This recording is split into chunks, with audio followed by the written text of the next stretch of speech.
स्वर्गीय चिरंजी लालजी पहाड़िया की पुण्य स्मृति में श्री राजकुमार चंदा यशोधर पहाड़िया, पहाड़िया परिवार, ब्यावर, राजस्थान। बहन श्री तेजराज जी, श्रीमती मधु ठोलिया, पौंडुचेरी। बहन श्री विनोद जी, बिंदु ठोलिया, जयपुर। पुत्री व दामाद श्री प्रतीक जी, श्रीमती पायुका, भुविक जैन, इंदौर, मध्य प्रदेश। पुत्री व दामाद श्री अभिनव जी, श्रीमती निकिता, कुमारी कपिशा काला, जयपुर। राजकुमार पहाड़िया ससुराल पक्ष, पाटनी परिवार, सेलम। सभी उपस्थित धर्म प्रेमी, पुण्य आत्मा एवं महानुभाव, 49 दिन की कुवृष्टि और 49 दिन की सुवृष्टि के बाद भाद्रपद माह में ये आज का दिन, या ये कहें कि आज का पर्व आता है। और ये 10 दिन 10 धर्म के हैं।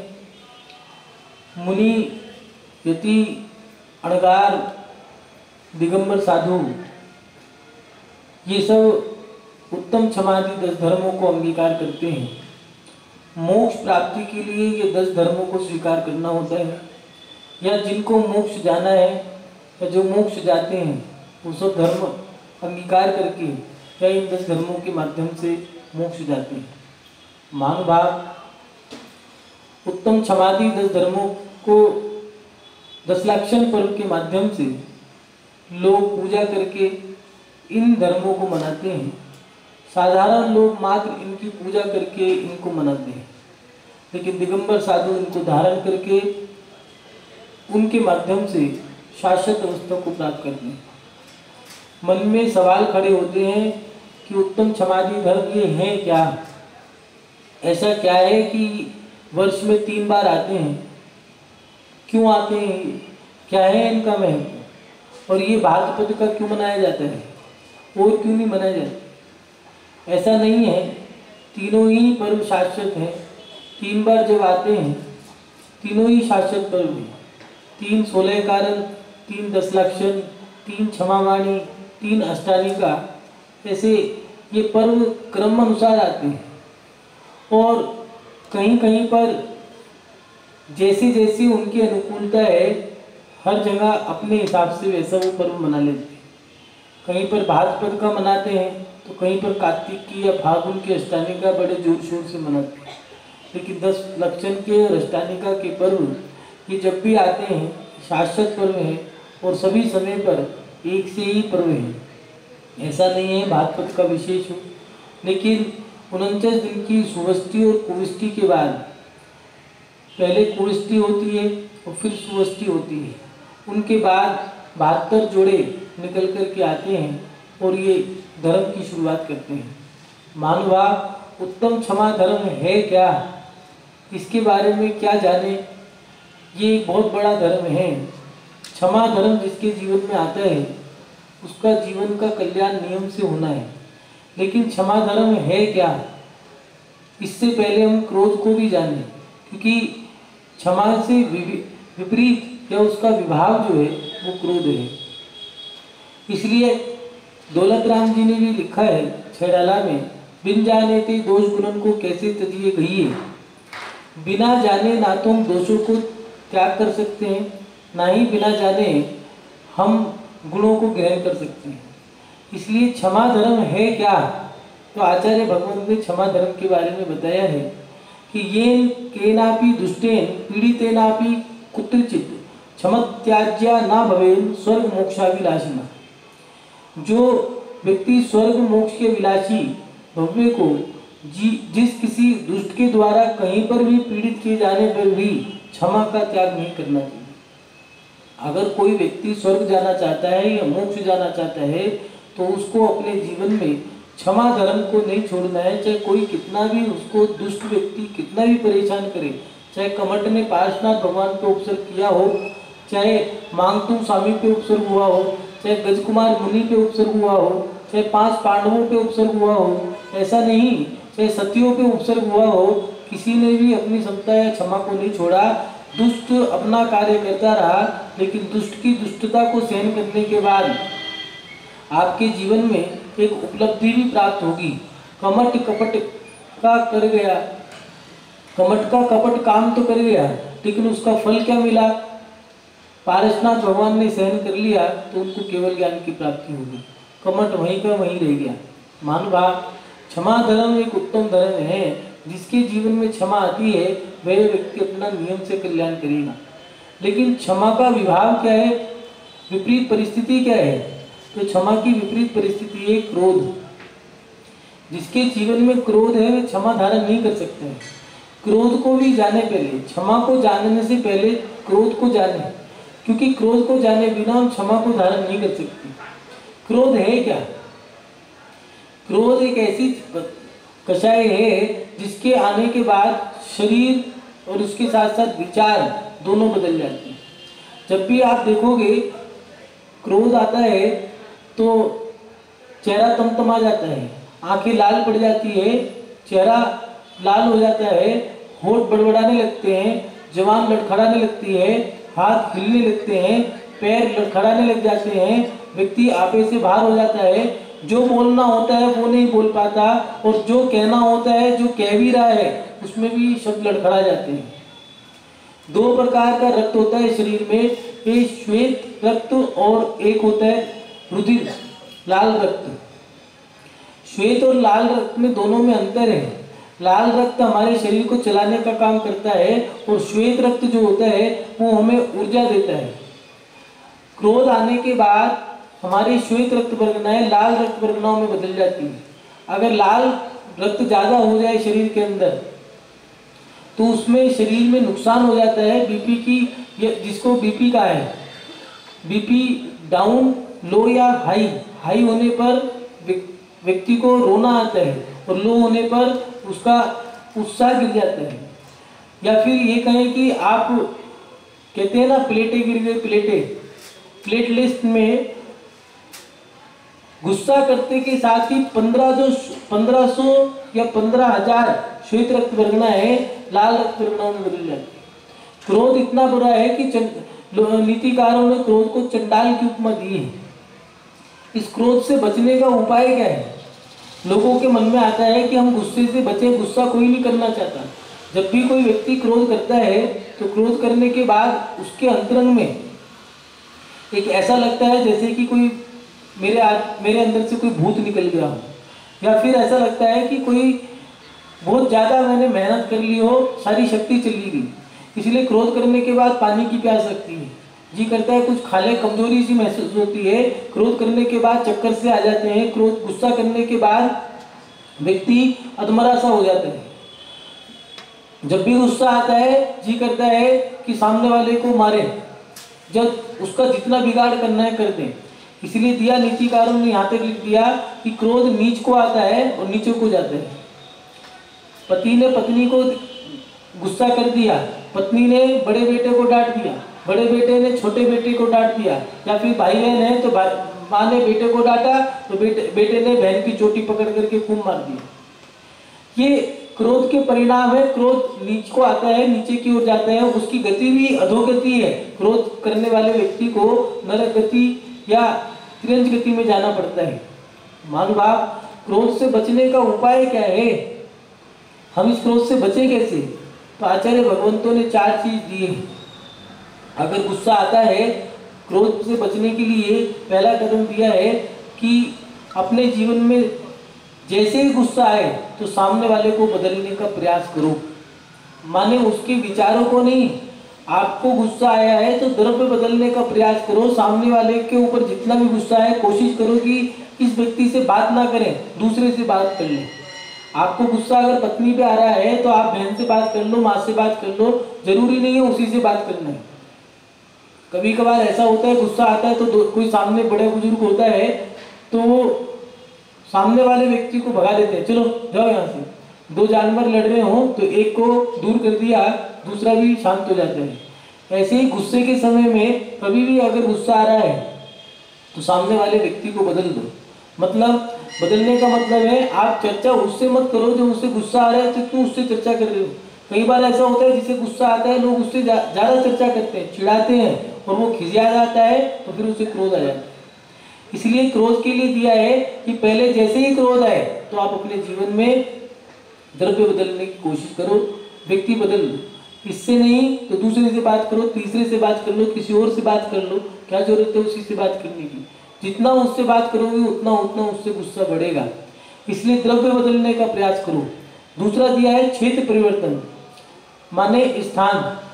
जैसे आपको गुस्सा आता है तो आप कमरे में गुस्सा करते हो तो बाहर हॉल में चले जाओ, हॉल में गुस्सा आ रहा है तो बाहर चले जाओ, छत पे चले जाओ। छत पे कई बार ऐसा होता है कि कुछ लोग बड़े बुजुर्ग होते हैं तो वो छत पे चले जाते हैं, नहीं तो चलो बाहर चले गए। खाना पीना, माता बहनों की एक आदत होती है, जब भी गुस्सा आता है तो भोजन करते हुए गुस्सा करेंगे। पुरुष अगर भोजन कर रहे हैं, कोई बहुत व्यस्त वाला काम कर रहे हैं, तो कुछ लोग ऐसे होते हैं, आदत है कि ऐसे समय पे ही टोकेंगे जिस समय वो व्यस्त हो या फिर वो भोजन कर रहा हो। तो ऐसे समय में उसको टोक दिया तो उसको ज्यादा गुस्सा आता है। गुस्सा करना भी है तो उसके लिए दिया है कि प्रातःकाल मत करो। अगर प्रातःकाल क्रोध करते हो तो पूरा दिन खराब होगा, रात को करो तो सो करके रात गुजर जाएगी। इसीलिए दिया कि पहले अगर गुस्सा आ रहा है तो द्रव्य, क्षेत्र, स्थान बदलने की कोशिश करो, द्रव्य बदलने की कोशिश करो। पहले के बुजुर्ग गुस्सा आया करता था तो वो स्थान बदल दिया करते थे, भोजन करा और भोजन करके चले गए। अब वो 1 दिन 2 दिन 3 दिन क्या करें, पत्नी रोती जा रही है, पछता रही है कि कहाँ गया मेरा पति, कहाँ गया। 10 दिन 15 दिन 20 दिन महीने भर बाद पता लगा कि मेरा पति, पूछा कहाँ गए थे तो कहने लगे मैं तो अपने दोस्त के यहाँ चला गया था, महीने भर उसी के यहाँ रह के आ गया। गुस्से में व्यक्ति को अपना स्थान बदल देना चाहिए जिससे कि व्यक्ति सामने वाला गुस्सा करेगा, हम भी गुस्सा करेंगे तो अहित हमारा होगा, परिणाम हमारे खराब होंगे। व्यक्ति तुम्हें क्रोध दिलाना चाहता है लेकिन अपने क्रोध को आपको शांत करना होगा। क्यों? क्योंकि क्रोध एक ऐसी अग्नि है कि अग्नि जलाओगे तो मात्र वो ही जलेगी। आपने एक लकड़ी में आग लगाई तो एक लकड़ी जली, या एक वृक्ष में लगाई तो एक वृक्ष जला, एक जंगल में लगाई तो जंगल जला। लेकिन क्रोध एक ऐसी अग्नि है, पता नहीं कितनी लकड़ियों को, कितने जंगलों को और कितने गांवों को, कितने नगरों को एक साथ जला सकता है। इसलिए अपने जीवन में क्रोध से बचना है। क्रोध से बचने के लिए आप सामने वाले को बदल दो, ये नहीं हो सकता। आप सामने वाले व्यक्ति को बदलो, व्यक्ति के परिणामों को मत बदलो। इसलिए द्रव्य परिवर्तन, क्षेत्र परिवर्तन और काल परिवर्तन। माने काल परिवर्तन माने कि समय, भैया हमें आपसे चर्चा करनी है। सामने वाला गुस्सा जो करता है, क्रोध में व्यक्ति होता है तो उसके चेहरे के हाव भाव से पता लग जाता है कि व्यक्ति गुस्सा करने वाला है। इसीलिए अगर व्यक्ति कोई कह रहा है आपसे मुझे चर्चा करनी है तो ठीक है भैया, समय बता देंगे। कब करोगे? देख लेंगे, सुबह करेंगे, शाम को बता देंगे। समय बदलने की कोशिश करो। अभी नहीं करनी बात, शाम को करेंगे, शाम को नहीं सुबह करेंगे, सुबह नहीं शाम अगले दिन करेंगे, 2 दिन बाद करेंगे, जिससे कि उसका गुस्सा शांत हो जाए। क्रोध को शांत करने का उपाय हमारे पास है। हम चाहें तो बढ़ा लें, हम चाहें तो घटा लें। कुछ लोग गांठ मार के बैठ जाते हैं कि मैं इस गांठ को नहीं खोलूंगा। इसलिए आचार्य भगवान ने दिया है गांठ मत मारो, अपने जीवन में क्रोध से बचो। क्योंकि क्रोध जो अगर एक बार भी आ गया तो नुकसान आपके शरीर के साथ साथ आपके परिणामों का भी है। जो कर्म बन गया, आपने तोड़ दिया, फोड़ दिया। गुस्से में एक व्यक्ति ने बच्ची को देखा, बच्चे ने क्या किया, नोट की गड्डी लाया था पिता, उसने, बच्चे ने देखा तो वो खेलने लग गया उन नोटों की गड्डी। 500 की गड्डी या 1000 की गड्डी लगा लो। तो उसने गड्डी से खेलते खेलते खेलते खेलते, सर्दी का समय था, खेलते खेलते ये हुआ कि वो गड्डी उनने अग्नि में डाल दी। आग जल रही थी। पिता को जब ये बात पता लगी, उसने आग देखा ना था, बच्चे को पकड़ा और उठा के पटक दिया। बच्चा उसी समय मर गया। जब ये बात पत्नी ने देखी तो पत्नी को गुस्सा आया। पत्नी ने पति से लड़ाई करी, दोनों में हत्याबत्ती हुई और पत्नी ने मार दिया। पुलिस आई, पकड़ के ले गई, जेल में गया। जेल में जाने के बाद अपना पश्चाताप करने लगा, रोने लगा और फिर क्या सोचा कि अब मैं जीऊं किसके लिए। बेटा भी मर गया, पत्नी भी मर गई, माता पिता छोड़ के चले गए, अब जीऊं किसके लिए, जेल में फांसी लगा ली। महानुभाव, क्रोध करने के बाद व्यक्ति को पश्चाताप होता है। क्रोध करने के बाद सुबह करो या शाम करो या रात करो, कभी भी क्रोध करो, गुस्सा करने के बाद व्यक्ति को एहसास होता है कि मैंने गलत क्या किया।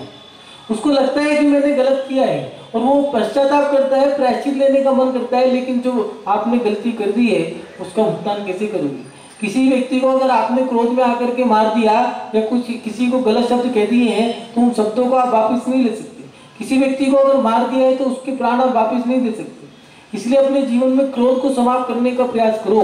क्रोध को समाप्त करने का, क्रोध से बचने का उपाय द्रव्य परिवर्तन, क्षेत्र परिवर्तन, क्षेत्र और काल परिवर्तन और उसके साथ साथ भाव परिवर्तन। अपने विचारों को बदलो। माने हमारे बड़ों ने क्या किया, हमारे पूर्वजों ने क्या किया, सोचो विचारों की हमारे बड़ों ने क्या किया है। अपने परिणाम आप जैसे ही बदल लोगे क्रोध आपका शांत हो जाएगा। गुस्सा अगर आना है, क्रोध करना हमारे हाथ में है, शांत रहना भी हमारे हाथ में है। उदाहरण से समझे, एक व्यक्ति ने अपने मित्र को एक पत्र लिख करके भेजा और उसमें उसकी गलतियां थीं। गलतियां पढ़ने के बाद उस मित्र ने गुस्से में आकर के ये सोच लिया कि मैं भी इस पत्र का जवाब पत्र से दूंगा, और उसमें ऐसी भद्दी बातें लिखी, ऐसे शब्दों का प्रयोग किया कि कभी ऐसा पत्र किसी ने लिखा ही ना हो। और वो पत्र लेकर के अपने गुरु के पास गया और कहने लगा, देखो मेरे मित्र ने ये पत्र लिखा है और मैं इसका बदला पत्र से दूंगा, बस अब मैं उसे छोड़ूंगा नहीं। होता है, इसने मुझे कुछ कह दिया, मैं इसका बदला लेके रहूंगा, ये मन में रहता है। क्रोध आने का कारण भी ये अहंकार। जब भी व्यक्ति के अहंकार पे ठेस पहुंचती है तो उसे गुस्सा आ जाता है।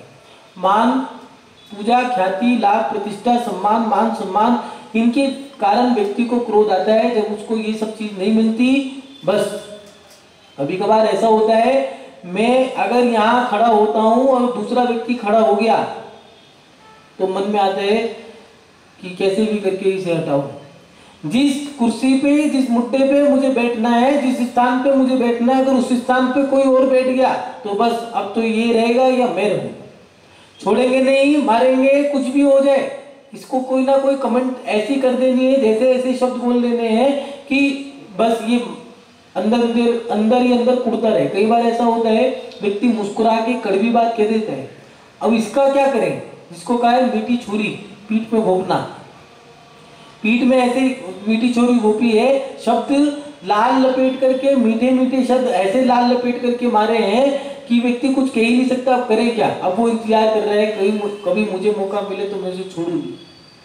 यही उस व्यक्ति ने किया और गुरु ने उसको कहा कि सुनो, आपने पत्र तो लिख दिया है, लेकिन एक आज नहीं, मैं बता दूंगा कब भेजना है। ठीक है, दिन बीत गए, 1 दिन, 2 दिन, 4 दिन, वो रोज आता है, गुरु जी मैं उसे पत्र भेज के रहूंगा, कब भेजना बताओ। उन्होंने कहा मैं बता दूंगा। हफ्ता भर बीत गया, गुरु ने कहा सुनो, उसे बुला करके कहा कि एक काम करो, पत्र आप भेज दो और पत्र भेजने से पहले पढ़ लेना। उसने पत्र भेजने वाला था, पत्र खोला और पढ़ा तो उसमें जो शब्द लिखे थे, शब्दों को पढ़ करके वो रोने लगा। उन्होंने कहा कि जिस मित्र के साथ में खेला कूदा, पढ़ा लिखा, साथ बड़ा हुआ, और वो मित्र आज उसके लिए मैंने ऐसे गंदे गंदे शब्द इस्तेमाल किए, पत्र को फाड़ दिया। गुरु के पास गया और चरणों में जाकर के क्षमा मांगने लगा। महानुभाव, गुस्सा करने के बाद व्यक्ति को गलती का एहसास होता है, पश्चाताप होता है। इसलिए अपने जीवन में क्रोध से बचो। हमारा स्वभाव क्रोध करना नहीं है, हमारा स्वभाव क्षमा धारण करना है। आत्मा का स्वभाव तो क्षमा धर्म है, आत्मा का स्वभाव क्रोध नहीं है। क्रोध तो हमारा विभाव है, इसको हमें त्यागना होगा। एक महात्मा जी नदी किनारे स्नान कर रहे थे, नदी में गए और स्नान की क्रिया शुरू करी, तभी उनके पैर में एक बिच्छू ने डंक मार लिया। उन्होंने उस बिच्छू को पकड़ा और बाहर निकाला। जैसे ही नदी के किनारे आए और बिच्छू ने फिर डंक मार दिया। ऐसी क्रिया 1 बार, 2 बार, 3 बार नहीं, कई बार हुई। दूर खड़ा एक व्यक्ति देख रहा था और उसने जाकर के महात्मा जी से कहा, महात्मा जी मेरे से तो रहा नहीं गया, मैं आपकी क्रिया दूर खड़े हुए देख रहा था, आपने बिच्छू को बाहर निकाला है, बार बार निकालते हो, बार बार ये आपको डंक मारता है और उसको जैसे आपका हाथ झुंझलाता है, ये नीचे गिर जाता है, फिर आप बाहर निकालते हो, आप ये मूर्खता के काम क्यों कर रहे हो। महात्मा जी ने बहुत अच्छा जवाब दिया। उन्होंने कहा कि ये त्रियंच है और ये त्रियंच होने के बाद अपना क्रोध स्वभाव नहीं छोड़ रहा है। मैं महात्मा होकर के अपना क्षमा स्वभाव क्यों छोड़ूं, इसलिए मैं इसको बार बार बाहर निकालता हूँ। महानुभाव, क्षमा हमारा स्वभाव है, हमारा स्वभाव क्रोध धारण करना नहीं है। गांठ मार के बैठ गए हैं कि मैं इसको देखूंगा नहीं, मैं इससे बोलूंगा नहीं, अगर ये यहाँ रहता है तो मैं दूसरी जगह रहूंगा। क्रोध के कारण ही हमने भाई भाई में फूट पड़ी। किसलिए पड़ी? एक भाई एक माँ के 2 बच्चे हैं, उन 2 बच्चों से मिला जुला परिवार मान लो, परिवार की संख्या 10 या 12 है।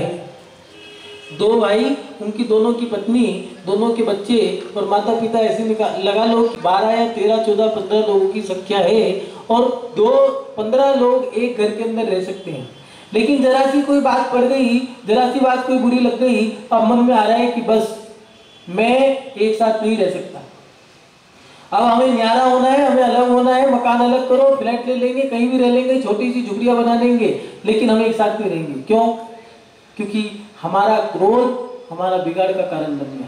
अब हम अलग हो गए, उसका परिणाम क्या है? हमने मकान अलग कर लिया, हमने फ्लैट अलग कर लिया है, हम अलग तो हो गए, लेकिन उसका दुष्परिणाम ये है कि आज हमारे दुख में रोने वाला नहीं है और सुख में हंसने वाला भी कोई नहीं है।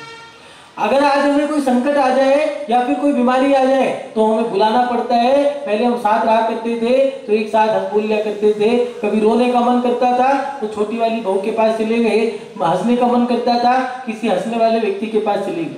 कोई काम पड़ता था तो कह दिया करते थे कि आज मैं रसोई नहीं बनाऊंगी तो एक काम करना, तुम बना लेना, मेरे पति को भोजन भी तुम करा देना। वो भी कहा करती थी ठीक है, मैं भी तुम्हारे पति का भोजन करा दूंगी तो मेरा भी एक एहसान है, मेरे भी परोपकार हो जाएगा और आने वाले समय में कभी मुझे जरूरत पड़ेगी तो ये काम आ जाए। और आज उसका दुष्परिणाम ये है कि आज शादी हो गई है, शादी होते के साथ ही मन में विचार आ गया, 1 साल के अंदर तो फ्लैट अलग, मकान अलग, अपना फ्लैट अलग, इसका फ्लैट अलग, उसका मकान अलग, उसका मकान अलग, उसकी रसोई अलग, उसकी रसोई अलग। और अब बच्चा होना है तो बुला रहे हैं, बहन तो आएगी नहीं, दुरानी आएगी नहीं, एक काम करो साली को ही बुला लो। साली गाली दे रही है कि भैया मुझे क्यों बुलाने की जरूरत, तुम्हारे घर में है तो हमें क्यों बुलाया। अब वो सास ससुर भी कह रहे हैं घर में तो सम्मान है नहीं है, हमें बुला रहे हैं। भैया एक क्रोध के कारण अगर उस समय गुस्सा पी जाते तो आज तुम्हारे को ये मुंह देखना ना पड़ता, मुंह ताकना ना पड़ता। कई जगह तो ये हालत है कि भैया हॉस्पिटल में एक काम करो, कमरा बुक करा लो, 1 लाख की जगह 2 लाख दे देंगे, लेकिन डिलीवरी नर्स करा देगी, जच्चा और बच्चा को भी नर्स देख लेगी, 1 महीना वहां रह के आ जाओ, ना तो साली आनी है, ना नंद आनी है, ना दुरानी आनी है, ना जेठानी आनी है। हमने जो क्रोध किया था उसके कारण हमें मुंह की खानी पड़ रही है, उसके कारण हमें दुख होता है। आज हमारे दुख में रोने वाला नहीं है और आज हमारे सुख में हंसने वाला नहीं है। महानुभाव, हमारा धर्म, हमारे आचार्यों ने जो हमारा धर्म दिया है वो सटीक है। अगर उससे विपरीत क्रिया करते हैं तो उसका भुगतान हमें करना पड़ता है और उसका भुगतान यही है। क्या भुगतान है? ये भुगतान ही तो है कि हमें अपने जीवन में अकेला रहना पड़ गया है। आज हमारे दुख में रोने वाला, सुख में हंसने वाला, यहाँ तक कि दुख दर्द को बांटने वाला भी नहीं है। यहाँ तक कि शादी में बैंड वालों की संख्या ज्यादा है, बारातियों की संख्या कम है। कारण हमारा क्रोध, जो रिश्तों में खटास पड़ गई है, उसके कारण हमारी मिठाई में भी खटाई पड़ गई है।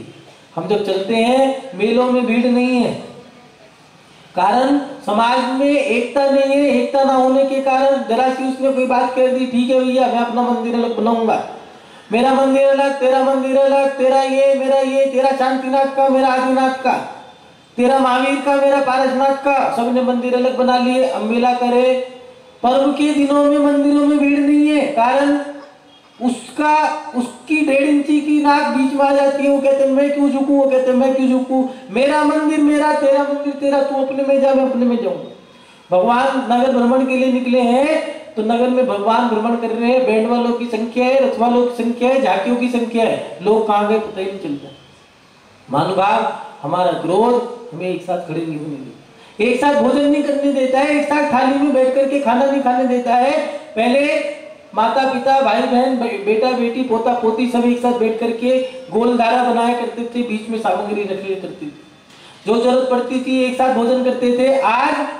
आज सबके कमरे अलग हैं, माता पिता अपने कमरे में है, बेटा बहू अपने कमरे में है, पोता पोती अपने कमरे में है, और तो और पोती का कमरा अलग है, पोते का कमरा अलग है, कान पे मोबाइल लगा है, हाथ से रोटी खा रहे हैं, किससे बात कर रहे हैं कुछ पता ही नहीं है। ये हमारे अहंकार और क्रोध के कारण हमें जो हमारे दुष्परिणाम मिल रहे हैं, ये हमारी कषायों के कारण मिल रहे हैं। महानुभाव, हमें क्षमा धर्म को स्वीकार करना होगा। दिया भी है, क्षमा रूप चिंतामणि रहता जिसके पास, 3 लोक की संपदा बनती उसकी दास। क्षमा धारण करो, झुकना सीखो। जो व्यक्ति अकड़ धारण कर लेता है, जिसके अंदर अकड़ आ जाती है, वो व्यक्ति झुक नहीं पाता, और ना झुकने के कारण व्यक्ति उससे दूर होना शुरू कर देता है, रिश्तों में खटास आ जाती है। अकड़ तो मुर्दे की पहचान है, जिंदा व्यक्ति वो है जिसके अंदर लचक होती है। झुकना सीखो। व्यक्ति क्रोध के कारण झुक नहीं पाता। गुस्सा एक ऐसी चीज है, व्यक्ति को खो देता है, व्यक्ति अपने आप को भूल जाता है, और वो सही मायने में क्रोध करने के कारण सबसे बिगाड़ लेता है। दोस्त उसके साथ बैठना नहीं चाहते, परिवार के लोग उससे बोलना नहीं चाहते, कोई भी व्यक्ति उसको पूछना नहीं चाहता है, और यहाँ तक कि जब वो अकेला बैठता है तब तो एहसास करता है कि मेरे से कोई बोलता नहीं है, मेरे से कोई पूछता नहीं है, मेरे पास कोई आता नहीं है। क्यों नहीं आता? अपनी गलती को स्वीकार करो, अपना क्रोध कम करो। जो तुम्हारी गलती है उसके कारण लोग तुम्हें पूछते नहीं, तुम्हारी गलती के कारण लोग तुम्हें मानते नहीं है, लोग तुम्हें बिठाना नहीं चाहते। तुम्हारी गलती के कारण तुम न्यारे हुए, तुम्हारी गलती के कारण माता पिता ने तुम्हें सम्मान नहीं दिया। कि तुम्हारी गलती का दुष्परिणाम है जो तुम्हें भोगना पड़ रहा है। अगर तुम झुक जाते, थोड़ा सा सबको साथ लेकर के चलते, सबसे बात कर लेते, तो समाज में फूट नहीं पड़ती, मंदिर दूसरा नहीं खड़ा होता। अगर तुम सबका कहना मान लेते, सबको साथ लेकर के चलते, सबसे पूछ लेते, सबको एक साथ अलग अलग सबकी मान्यता देख करके, सबकी योग्यता देख करके सम्मान देते, स्थान देते, तो लोग तुम्हारी पूछ करते, आज तुम्हारे मुंह पे गाली देते। कारण क्या है? कारण यही है, तुमने अपने गुस्से के कारण और अहंकार के कारण अपने आप का खुद पतन किया। पहले लोग तुम्हें बुलाया करते थे, सम्मान देते थे, आज वही लोग तुम्हें गाली देते हैं। क्यों? क्योंकि क्रोध व्यक्ति को नीचे गिराता है। महानुभाव, हमारा उत्तम क्षमा धर्म उत्तम है, कि क्षमा धर्म उत्तम धर्म है। कुछ लोग कहते हैं हमने क्षमा मांगी, सामने वाले ने क्षमा ही नहीं किया। अरे तुमने क्षमा नहीं मांगी, क्षमा मांगी कैसे? ये भी तो देखो, मांगी कैसे? ए भैया क्षमा कर दियो, तो गलती हो गई है, तो क्षमा मांग रहे हो कि एहसान कर रहे हो? क्षमा कर दे। ए भैया प्यार से मांगो, लट मारने की क्या जरूरत है? कोई गाली दे रहे क्या? क्षमा ऐसे मांगनी पड़ेगी आपको कि जब आप उसके चरणों में गिर जाओगे, झुक करके पैरों को छू करके क्षमा मांगोगे, तो याद रखना सामने वाला पिघलेगा। इंसान कोई पत्थर नहीं होता, उसका दिल है। कोई लाखों करोड़ों अरबों खरबों में से एक व्यक्ति ऐसा निकल सकता है जिसका पत्थर का दिल हो, लेकिन अगर आप क्षमा मांगो तो वो पिघलेगा। लेकिन क्षमा आप अगर दिल से मांगोगे तब पिघलेगा। ऐसा नहीं बनावट की क्षमा हो। हाथ जोड़ के क्षमा मांग ली है, ठीक है भैया, हाँ क्षमा कर दे, हाथ भी जोड़े, हाथ जोड़ रहे हो क्या नाटक कर रहे हो? मुंह से क्षमा मांग रहे हो, झुक करके क्षमा मांग रहे हो, हाथ जोड़ के मांग रहे हो, कोई फायदा नहीं है। क्षमा मांगनी पड़ेगी दिल से। कई बार ऐसा होता है, दुकान पे बैठे, भाई साहब हमें क्षमा कर देना। क्यों भैया, हमने क्या गलती करी? हम तो गिरा के माल लेके जा रहे हैं। नहीं नहीं, आज हमारा क्षमा धर्म है, इसलिए क्षमा कर दो। जो चीज चली गई है उसको दोबारा लौटा के नहीं ला सकते, इसलिए अपने जीवन में क्षमा मांगनी है तो पहले उन परिस्थितियों को समझो, उसका एहसास करो कि जो हमने शब्दों से गाली दी थी, जो हमने हाथ उठा दिया था, जो अपमान किया था, उसको कैसा लगा होगा। उसकी जगह अपने आप को रख के देखो, तो एहसास होगा कि हमने उस गुस्से में आकर के क्या कर दिया। और जब आप ये एहसास करोगे तब जाकर के आपको लगेगा कि मैंने जो क्रोध किया था, अब उसकी मुझे क्षमा मांगनी चाहिए। तो जब आप हाथ जोड़ के अंतरंग की भावनाओं के साथ जब आप क्षमा मांगोगे तो वो व्यक्ति क्षमा करेगा। जैसे महिलाएं सब्जी बनाती हैं, भोजन में सब्जी बनाते समय छोंक लगाती हैं, मात्र वो छोंक लगाने से सब्जी स्वादिष्ट नहीं बनती है।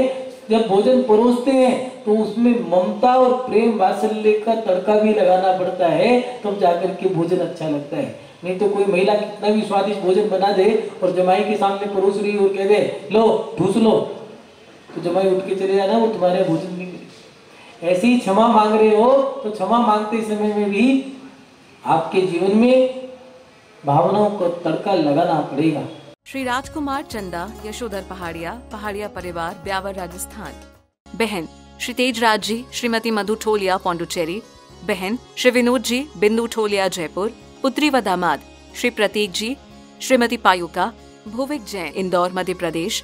पुत्री व दामाद श्री अभिनव जी, श्रीमती निकिता, कुमारी कपिशा काला, जयपुर।